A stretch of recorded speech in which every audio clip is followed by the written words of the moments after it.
뭔 말인지 아시겠죠? 다 했네.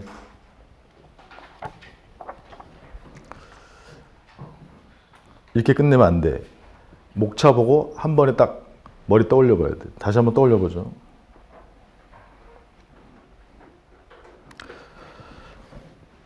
이교시 한 걸 먼저 해보죠. 2교시. 아까 1교시는 일부 했었으니까. 3페이지 맨 위에 목차 페이지 3페이지 11번 판례. 얘는 기출된 거죠. 대상자 제외, 1차 제외, 2차 제외. 2차 제외가 처분이 되려면 요건, 키워드, 판례 키워드, 새로운 신청, 각종 증빙자료 첨부했다. 이게 새로운 신청. 이해되고 쟁송제기 안내하면 상대방의 인식 가능성, 예측 가능성 고려해서 규범적으로 판단해야 된다. 이거는 이제 요 제외 처분뿐만 아니라 아까 조정금 사건이 있어요. 16번도 마찬가지죠. 16번 지적 제조사 사업 조정금. 조정금에 동그라미 쳐서 밑줄 쳐놓죠. 조정금. 조정금 이의시청 기각했잖아요. 동일 내용으로. 그래서 2차 거부뿐만 아니라 거부 처분이 아닌 경우에도 법리는 똑같다. 새로운 신청, 그 다음에 인식 가능성, 쟁송제기 안내, 인식 가능성, 예측 가능성, 규범적으로 판단한다. 이해 가시겠어요? 요 11번 판례나 그 다음에 지금 여기 16번 판례나 법리는 똑같은 거야. 됐고 다음에 이제 12번 판례. 12번 판례 얘는 어렵죠. 그 밑에다 써놔요. 일진전기 안산사업부 전체 폐지 여부. 일진전기 안산사업부 전체 폐지 여부. 사용자는 뭐라고 했었죠? 전체 폐지니까 정당해고다. 정당해고다. 그래서 이와 관련해서 중노에서 주장하지 않든 전체 폐지라는 사정을 소송에서 주장할 수 있느냐. 쟁점이 뭐예요? 변론주의지, 변론주의. 근데 그 전에 이러한 사실이, 이런 해고가 중노의 재심판정 처분 시에 존재하고 있었다. 그래서 위법 판단의 기준 시 변론주의. 옆에다 써놔요. 그 판례만 보고도 머리에 떠올릴 수 있잖아요. 그게 핵심이고, 물론 입증 책임도 있지만. 그 다음에 13번 판례는 아들내미가 돌아가셔가지고 지금 공제받아갖고 돈 달라고 한 거잖아요. 근데 그거는 내부 결제죠. 내부 결제. 내부 결제가 가장 키워드죠. 13번 판례 밑에다가 내부 결제. 내부 결제 거부 처분이 성립하지 않았다. 이해가시죠? 근데 부작위는 성립했다. 근데 소송을 뭘로 제기한 거예요? 당사자 소송으로 잘못 제기한 거예요. 그러니까 당소를 부작위 위법 확인송으로. 내부 결제 부작위 사건 이렇게 써놓으면 쉬울 거예요, 아마. 이해가요? 그 다음에 14번 판례.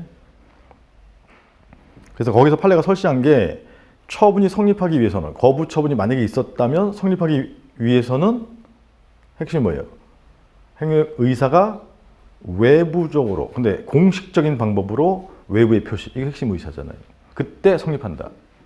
내부적 단계에서는 성립하지 않는다. 됐죠? 그 다음에 14번 판례는 특이급이죠. 얘는 집행 정지 효력기간 사건 이렇게 써놓으시면 되지. 집정 효력기간 사건. A2 가서 60일로 바뀐 거죠. 그건 변경지간의 형성력 쓰는 거고. 근데 집행 정지가 있었고 본안 판결 선고시까지 정지되다가 효력기간이 경과하면 다시 집행정지는 소멸하고 정지결정 소멸하고 처분이 부활해서 다시 진행한다. 이 내용이에요. 그 다음 16번 했고 17번. 17번은 영남택시 아들 전국택시노조 사건. 17번. 그렇게 써놔야지 빨리 떠오를 거 아니야. 전국택시노조에게는 구제명령을 신청할 신청권이 있는가로 설치했어요.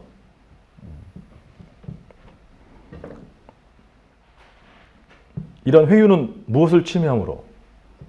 전국택시노조의 단결권을 침해함으로. 그게 논리야. 뭐 별거 없어. 그 다음에 18번은 주요 부분 변경 사건 이렇게 써놓으세요. 18번 주요 부분 변경 사건. 아까 날짜들이 달라졌죠? 주요 부분이 변경되면 1차 부분은 어떻게 되죠? 소멸, 협의 소익이 없다. 그 내용이에요. 19번은 이송 결정 후 소변경 사건. 원래 취소소송을 제기했어야 되는데 무슨 소송을 제기했죠? 민사소송을 동부 민사법원에 잘못 제기했고 동부법원이 이송 결정했다. 그럼 이송 결정의 효과로 민사소송이 수원법원으로 넘어간다. 이해가시겠어요? 거기에서 뭐 하는 거죠? 민사소송을 취소소송으로 소변경하는 거예요. 그래서 관할 수원법원이 민사소송의 관할도 동시에 가지고 있는 경우이므로 소변경할 수 있다. 이게 판례. 그 다음에 20번 판례는 시행규칙 취소소송 사건 이렇게 써놓으세요. 시행규칙. 시행규칙 취소소송 사건은 뭐죠? 그렇죠. 이 시행규칙은 부과, 관세 부과라는 행정의 개입이 있어야 영향을 미쳐 간접적이므로 처분에 해당하지 않는다. 예외적 긍정사례가 얘기할 때. 21번은 뭐 B급인데 밑에 써놓으세요. 호봉제 노조 교섭단위 분리. 광주교육청 호봉제 노조 교섭단위 분리. 교섭단위 분리의 필요성 누구에게 유리하죠?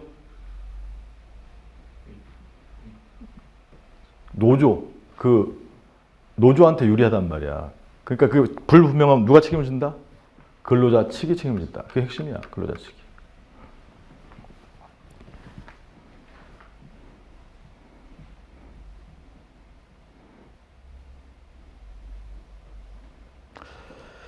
그 다음에 2페이지에 있는 20년도 판례 20-1은 부당해고 구제, 요거는 소해이익이죠. 소해이익.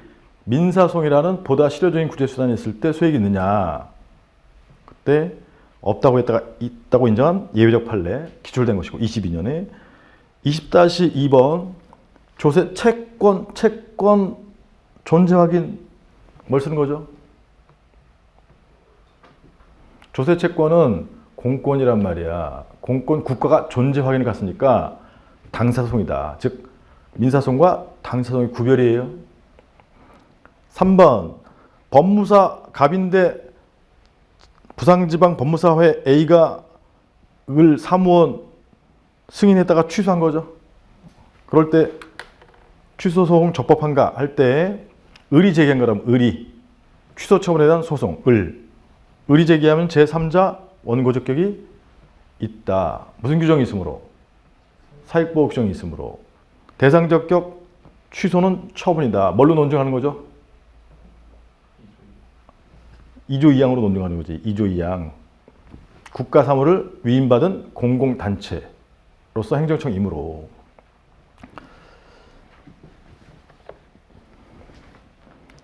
대상적격, 원고적격의 핵심 쟁점이 이 사안은. 그다음에 24번 세종해운에 1차 변경 처분이 있었고 2차 변경 처분이 있었는데 1차 톤수가 2차에서 유지되고 정원이 그대로 줄었잖아요. 그래서 결론 일부 변경이요, 전부 변경이요? 일부 변경. 당초의 처분은 유지되고 당초 처분의 대상적격 협의의 수익은 있다. 그 다음에 제3자가 제기했으니까 경업자성이죠. 경업자성. 그 경업자성의 경우에 이게 각종 특허, 운송사를 면허니까 특허업자이므로 원고적격 충족한다. 그 다음에 20-5번 사업종류 변경. 이건 오늘 한 거죠. 사업종류 변경. 근로공단에서 불리하게 변경하면 왜 처분에 해당해요? 어떻게 영향을 미치기 때문에? 나중에 보험료 등을 더 증가해서 내야 되기 때문에 더 증가해서 부담해야 하므로 개구직 영향을 미침으로 처분에 해당한다. 기속력은 이거죠. 국민건강보험공단 관계 행정청에게도 미친다. 6번은 써놓으라고 했었죠. 합산 3월 일부 취소 판결. 합산 3월 일부 취소 판결. 이건 분리가 가능하므로 일부 취소할 수 있다. 그 다음에 20-8번 과징금 부과는 과다소각 처추변이죠. 과다소각 처추변. 과다소각이라는 것을 나중에 구체한 것에 불과하다. 기본적 사실관계 동일성이 있으므로 처추변 허용된다. 20-9번 우선협상 대상자 지정 취소로 인해서 민소를 잘못 제기한 거죠.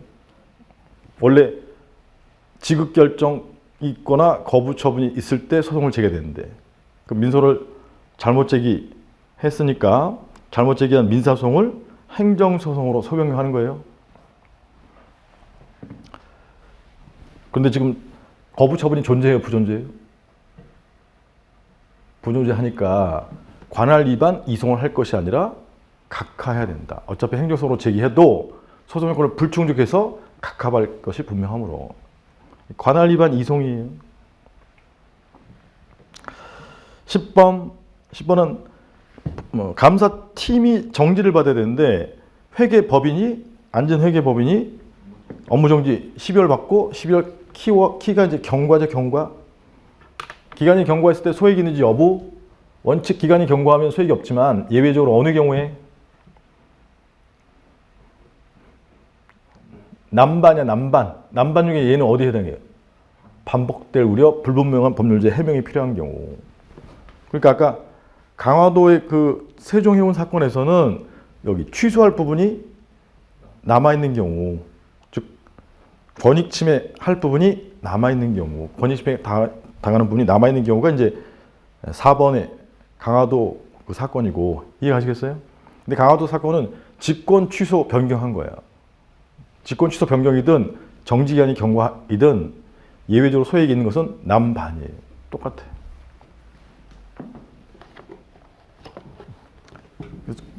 내용도 써드렸으니까 잊어버릴만 하면 보고, 잊어버릴만 하면 보고 이렇게 하시고, 그 다음에 기본세는 다 반영했어요. A급은. 거기는 최판이라고 해서 최판 요 판례 번호대로 다 써서 반영해 놨으니까 기본서로 정리하실 때 보다가 내용이 생각이 안 나면 여기 최판을 참고해라 이 말이에요. 야, 이게 이 정도 하면 좀 원래 무리긴 한데 열심히 해서 어차피 여기서 나온다 생각하시고 이제 3기에는 좀 더 자신감을 갖고 잘 정리해서 써보겠다. 그래서 쟁송은 계속 말씀드리지만 시간을 최대한으로 줄이시고 나머지 과목 약한 게 있으면 3기 전에 반드시 보충을 해 두셔야 돼요. 그 과목만 하세요. 3기 시작하기 전까지. 아닌가? 하여튼 제 의견은 그래. 3기 시작할 때 방학 기간이 있다 그러면 그 기간 동안 자기가 약한 과목은 무조건 그것만 해야 돼. 일주일 정도 때려서. 수고하셨고요. 3기 뵙겠습니다. 고맙습니다.